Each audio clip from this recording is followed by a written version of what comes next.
Hello friends, आज इस video में हम बात करने वाले हैं पैरासीटामॉल के बारे में।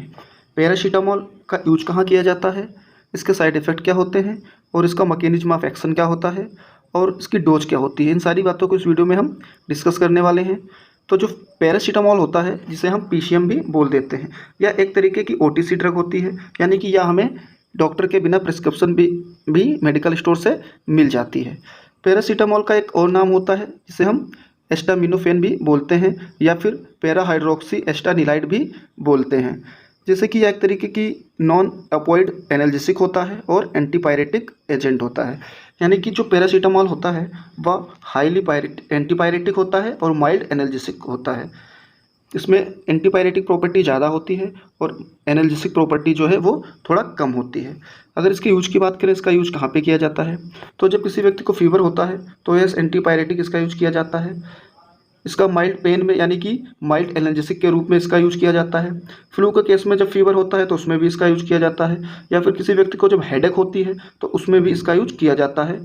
और जब लेडीज़ में मेंस्ट्रुअल पेन की कंडीशन होती है तो उससे भी आराम पाने के लिए पैरासीटामॉल का यूज किया जाता है। देन हम नेक्स्ट देखते हैं कि इसकी डोज क्या होती है। पैरासीटामॉल जो होता है वो 650 mg डोज इसकी जो है वो हम 4 to 6 आवर के बाद रिपीट कर सकते हैं। यानी कि 650 mg जो है वो 4 से 6 घंटे अगर हो चुके हैं तो उसके बाद में फिर से हम 650 mg ले सकते हैं। इसके रूट की बात करें तो यहाँ पे ये टेबलेट के फॉर्म में ओरल रूट में से ली जाती है। चिल्ड्रन में देखें तो उसकी डोज जो है वो 15 mg पर kg बॉडी वेट होती है, जो कि 4 से 6 आवर में इसको रिपीट किया जा सकता है। लेकिन फ्रेंड, पैरासीटामॉल है तो एक ओटीसी ड्रग, लेकिन इसके साइड इफ़ेक्ट्स भी होते हैं जो कि हम आगे देखेंगे। तो ये सारी ड्रग्स जो है हमें डॉक्टर के ही प्रिस्क्रिप्शन पर, डॉक्टर के ही एडवाइस पर लेनी चाहिए। अब इसके मैकेनिज्म ऑफ एक्शन की बात करें कि इसका वर्क करने का तरीका कैसे होता है। जैसे कि जो हमारा ब्रेन होता है उसमें हाइपोथैलेमस होता है जो कि हमारे बॉडी टेम्परेचर को रेगुलेट करता है। देखिए, जब कोई वायरस या बैक्टीरियल इन्फेक्शन होता है तो हमारी बॉडी में प्रोस्टाग्लैंडिन जो है वो रिलीज होते हैं, और वो प्रोस्टाग्लैंडिन जो है हमारे ब्रेन पे वर्क करते हैं। और हमारे ब्रेन में जो एंजाइम होता है वो कॉक्स होता है, यानी कि साइक्लोऑक्सीजिनेस एंजाइम। साइक्लोऑक्सीजिनेस एंजाइम जो है वो टेम्परेचर को बढ़ा देता है बैक्टीरिया या वायरस की वजह से।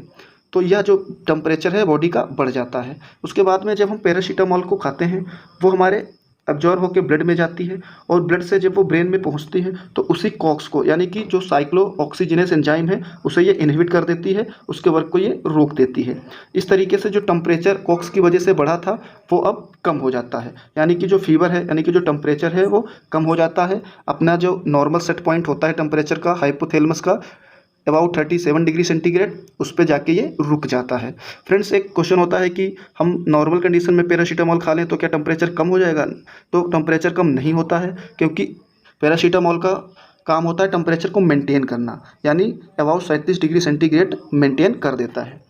इस तरीके से ये वर्क करता है। देन हम देख लेते हैं इसके साइड इफ़ेक्ट्स क्या होते हैं। फ्रेंड्स, पैरासीटामॉल के साइड इफ़ेक्ट्स होते हैं, इस वजह से इसे डॉक्टर के ही प्रिस्क्रिप्शन पे लेना चाहिए। जैसे कि इसे लेने पे आपको एसिडिटी हो सकती है, आपको गैस्ट्राइटिस हो सकती है, गैस्ट्रिक अल्सर भी बन सकते हैं, या फिर अगर आप इसकी गलत डोज ले लेते हैं, ज़्यादा ले लेते हैं, तो यह टॉक्सिसिटी भी काज कर सकती है। या फिर लॉस ऑफ एपेटाइट हो सकता है, आपको भूख ना लगे, या फिर नोजिया, वोमिटिंग, या फिर स्टमक पेन, यानी कि पेट में अल्सर भी ये बना सकती है, या फिर ये लीवर या किडनी पे भी फ़र्क डाल सकती है ड्यू टू टॉक्सिसिटी। तो हमें डॉक्टर के ही प्रिस्क्रिप्शन पर भी इसको लेना चाहिए। हालांकि यह एक ओटीसी ड्रग है, तब भी मेरी एडवाइस आपको यही है कि आप डॉक्टर के ही प्रिस्क्रिप्शन पे इसे लीजिए। नेक्स्ट जो है वो है, आपके स्किन पे रेसेस या इचिंग देखने को मिल सकती है, या टॉक्सिसिटी के कारण कोई एलर्जिक रिएक्शंस भी देखने को मिल सकती हैं। तो ये इसके साइड इफ़ेक्ट थे।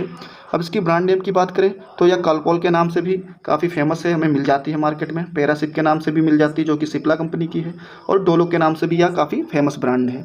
अब इसकी डोज की बात करें, कितने डोज में ये हमें मिल जाती है मार्केट में, तो ये हमें 250 mg में, 500 mg में और 650 mg में मार्केट में मिल जाती है। तो फ्रेंड्स, ये पैरासीटामॉल के बारे में हमने आज देखा।